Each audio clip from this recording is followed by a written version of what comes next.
السلام علیکم ورحمۃ اللہ وبرکاتہ۔ مطلب بھائی یہ جو آپ نے پوسٹ بھیجی ہے جس میں سنن ابن ماجہ کی حدیث 3319 نمبر لکھی ہے نا کہ اعتدموا بالزیت ودہنوا به فانه من شجرۃ مبارکۃ، حضرت عمر رضی اللہ عنہ کی بیان کردہ یہ مرفوع حدیث ہے کہ زیتون کا تیل سالن کے طور پر استعمال کرو اور اسے سر اور بدن میں لگاؤ، یہ مبارک درخت سے حاصل ہوتا ہے۔ اور یہ روایت معلول ہے جی۔ اب بعض روایتوں میں اعتدموا کی جگہ پہ کلو کے لفظ بھی آئے ہیں اور سندے بھی ہیں اس کی۔ یہ روایت معلول ہے، یہ ثابت نہیں ہے۔ اور یہ والی جو سند ہے یہ تو عبدالرزاق کی وجہ سے صحیح نہیں ہے، کبھی وہ اس کو عمر رضی اللہ عنہ کے واسطے سے، کبھی بغیر عمر رضی اللہ عنہ کے واسطے سے ذکر کرتے ہیں، یعنی اس میں اضطراب بھی پایا جاتا ہے۔ اور یہ ائمہ محدثین نے اس روایت پر جرح بھی کر رکھی ہے، اور جس روایت میں اعتدموا کے بجائے کلو وغیرہ کے الفاظ ہیں وہ بھی سند صحیح نہیں ہے۔ امام عقیلی رحمۃ اللہ علیہ کی الضعفاء الکبیر وغیرہ کے اندر دیکھ سکتے ہیں۔ اور پھر اس پر ایک میرا تحقیقی اور تحریری جواب ہے اسی روایت پر، میں انشاءاللہ وہ بھی تلاش کر کے بھیجتا ہوں جی۔ السلام علیکم ورحمۃ اللہ وبرکاتہ۔ السلام علیکم ورحمۃ اللہ وبرکاتہ۔ لکھتے ہیں جی، شخص سوال یہ ہے کہ کیا جنات انسان کی شکل میں آ کر کسی کے گھر میں پیسے چرا سکتے ہیں؟ کسی رشتہ دار کی شکل میں آ کے گھر میں ہمارے ساتھ کھانا بھی کھائیں اور رات میں بھی رہیں، اچانک اسے چرا کے پیسے چرا کے بھاگ جائیں، کیا یہ ممکن ہے؟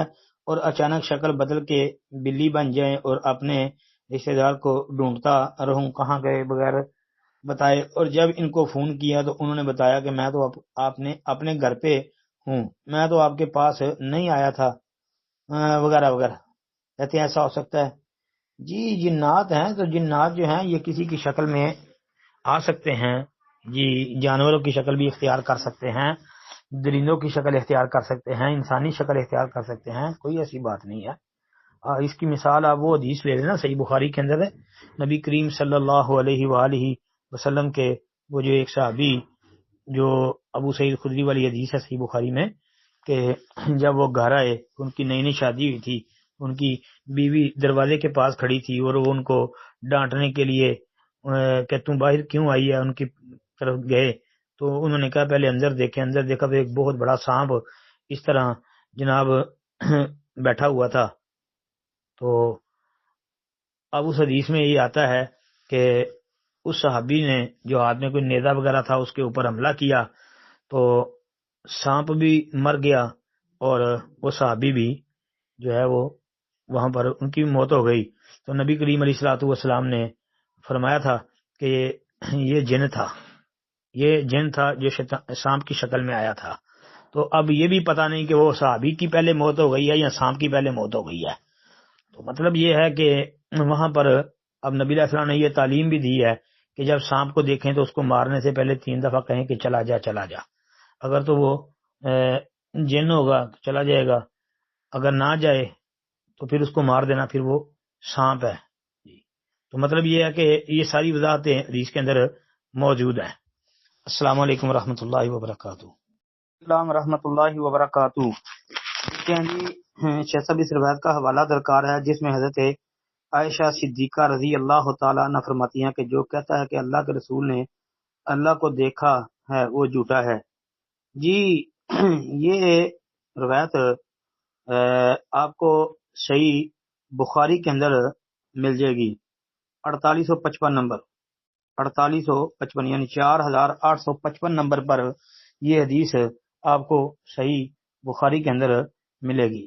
یہ مکمل حدیث آپ وہاں سے پڑھ لیں کہ حضرت میاں صدیقہ رضی اللہ عنہ فرماتی ہیں کہ تم نے ایسی بات کہی کہ میرے رونگٹے کھڑے ہو گئے، کیا تم ان 3 باتوں سے بھی ناواقف ہو؟ جو شخص بھی تم سے یہ 3 باتیں بیان کرے وہ جھوٹا ہے۔ اب وہ 3 باتیں کون سی تھی؟ ایک یہ کہ جو یہ کہتا ہو کہ محمد رسول اللہ صلی اللہ علیہ وسلم نے شب معراج میں اپنے رب کو دیکھا تھا وہ جھوٹا ہے۔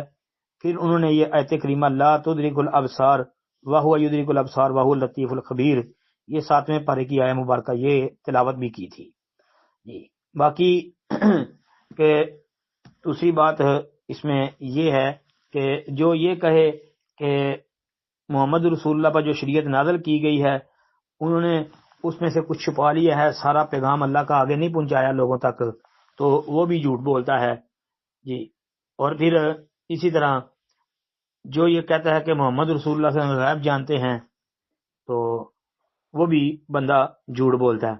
اب یہ تینوں باتوں کی اگر الگ الگ حدیث بھی، یعنی تینوں باتوں کا ایک ہی مفسر نے 3 مقام پر اس حدیث کو بھی ذکر کیا الگ الگ، مطلب چھٹے پارے کی آیہ مبارکہ یا ایھا الرسول بلغ ما انزل الیک من ربک، اس آیت کریمہ کے تحت بھی مفسرین نے حدیث ذکر کی ہے، اور لا تدرک الابصار وہو یدرک الابصار کے تحت بھی یہ حضرت امیہ شصدیقہ کی روایت بیان کی ہے، اور کل یعلم من فی السماوات والارض الغیب الا اللہ سورہ النمل کی آیہ مبارکہ 20ویں پارے میں، اس کے تحت بھی یہ حدیث آپ کو ملے گی، اور صحیح بخاری کا حوالہ پہلے میں ذکر کر چکا ہوں۔ السلام علیکم ورحمۃ اللہ وبرکاتہ۔